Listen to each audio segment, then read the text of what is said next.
Well, Wayne, we've caught you fresh from a flight, so really appreciate your time there at Christchurch Airport, and you're certainly taking Greenpeace to task. Oh yeah, well, they've left the door wide open on this one, right? And been incredibly disappointing, Mark. I'm a pretty positive, optimistic kind of guy, but when someone sledges the rural community as openly as what Greenpeace have in the last 10 days, we think it's deserving of a response. So Greenpeace have come out and said that 80% of the water that they tested recently was causing colorectal cancer, and that's just a blatant incorrect lie and misinformation, and really our rural communities shouldn't have to put up with that. They've done testing, and the nitrate levels they say are too high. And was the testing accurate as far as you're aware? Yeah, that's right. So we appreciate that they did some testing, and we actually we'd encourage any farming household to get their water tested and understand the water safety limits and whatnot. So that's all good. The problem is that they base their claims on 1 milligram nitrogen per litre, and the human health standard is 11.3. So almost 1,000% below where the health standard is. Now that health standard is not some arbitrary number. That's set by as you can imagine, a large amount of experts, and Greenpeace have pulled a research study with their own kind of number on it to come up with this result of theirs, and it's just, like I say, blatantly not fair and not true. I understand the link with colorectal cancer as well is pretty tenuous. Only one study has suggested that.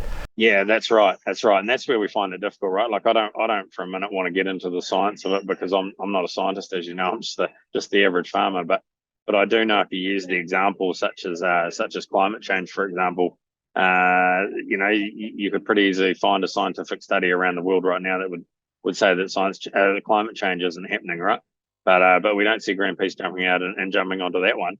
In fact, we've supported the claims and supported the science that's behind it. So we find it a bit odd that they're jumping on this one, a random study from across the world, really to just push their narrative that dairying is bad, farming is bad, and that we should remove all livestock from New Zealand. So basically you're saying it's scaremongering. They're making people alarmed that this could be happening, and people who believe in the Greenpeace cause particularly. That's right, and it filters, and the problem with that, Mark, is it filters through our communities, right? And I'm big on mental health. I hold that portfolio at Feds, and my history of that, and to upset communities, to make communities worry about an issue that is just not an issue, is just not fair, and it's irresponsible for such a large organisation, and an organisation with quite a bit of clout and power to be pushing it. So yeah, just absolutely, I don't know what more words we can use, but disappointed, frustrated, everything, it's not good. And I see in your press release you've got Bowel Cancer New Zealand, the Ministry of Health, the famous or well-known colorectal cancer surgeon Frank Frizzell, all saying pretty much the same thing, that the nitrates, the levels, do not cause bowel cancer. That's right. And like I said, not being a scientist, we'll take our advice from them. I know we met with the Minister of Health recently, Minister Varel in Wellington. She was saying the exact same things. We said, hey, do we have something to worry about to her? And she said, no, not at all. And that she's publicly stated that as well. Sorry. So I'm open to highlight the fact that within their testing, they had 11% of their samples were over the drinking standard, and the health standard. So those properties do need to take action, and they do need to do something about it. But it certainly wasn't the 80% or the vast majority of the water that they tested. So.